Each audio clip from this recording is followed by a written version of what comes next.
Je suis Yannick, j'ai 19 ans. J'ai appris les dangers de mon métier à cause d'un accident. Mais toi, tu les connais aussi?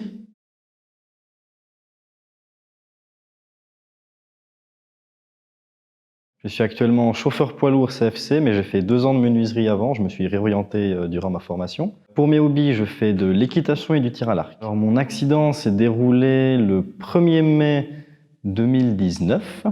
J'étais en train de monter des panneaux en fait pour le plafond d'un bureau et je suis tombé d'environ 2,20 m sur de la résine. L'entreprise a commandé les panneaux aux fournisseurs. Le problème, c'est qu'ils n'avaient pas assez de stock, donc on a dû faire un petit peu avec ce qu'on avait et on a dû en fait assembler un petit panneau et un moyen pour en complémenter un long. Et donc en fait, ça s'est fragilisé et quand j'étais sur le dessus pour mettre de la colle et des vis, eh bien le petit et le moyen se sont cassés sous moi en fait avec mon poids et je suis tombé avec le panneau en fait. Pour empêcher cet accident, on aurait pu premièrement déjà se prendre plus à l'avance dans les commandes ou bien alors préciser qu'il ne fallait pas monter sur le toit afin de les fixer ou bien alors sécuriser le lieu avec un harnais ou bien d'autres choses. Je suis tombé sur le côté droite, je me suis fracturé un poignet, froissé une côte et je me suis tapé le genou par terre. La première pensée que j'ai eue quand je suis tombé au sol, c'est que j'ai cru que j'allais mourir par terre en fait.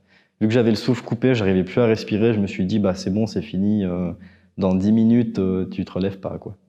Alors la convalescence s'est déroulée en 6 semaines, mais j'ai eu encore mal au genou, je pense, encore 2 semaines après ma convalescence, et idem pour le poignet où j'avais un petit peu des douleurs de temps en temps, donc j'ai travaillé à 50% pendant 2 semaines après mes 6 semaines de repos.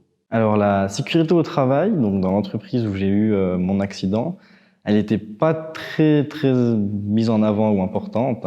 C'est-à-dire qu'on avait des directives, on avait des choses à suivre, mais pas tout le monde le faisait pour des gains de temps ou du matériel supplémentaire qu'il fallait emporter et on n'avait pas spécialement la place ou le temps. Après mon accident, la sécurité n'a pas changé, c'est-à-dire qu'on a juste fait un rappel des directives et d'autres choses en insistant bien sur le fait que surtout les apprentis devaient être mis en avant dans la sécurité et ne pas les laisser faire des choses qui n'étaient peut-être pas sûres en fait.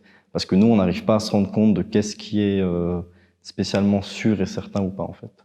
Alors pour le futur, je verrais plutôt le fait que les apprentis soient vraiment plus protégés en fait, c'est-à-dire qu'on puisse faire une réunion chaque année ou au début de la formation qui expliquerait les dangers qu'il y a et également potentiellement avoir quelqu'un qui nous accompagne la première fois sur le chantier pour nous montrer les dangers qu'il peut y avoir et également être certain que les ouvriers savent les dangers auxquels on peut être confronté et surtout en fait qu'ils ne nous fassent pas faire des choses dangereuses, étant donné que nous, en tant qu'apprentis, eh bien, on n'a pas l'expérience, on ne sait pas si on a le droit de faire ça ou pas, mais étant donné qu'on est sous les ordres, eh bien, on va le faire sans forcément réfléchir.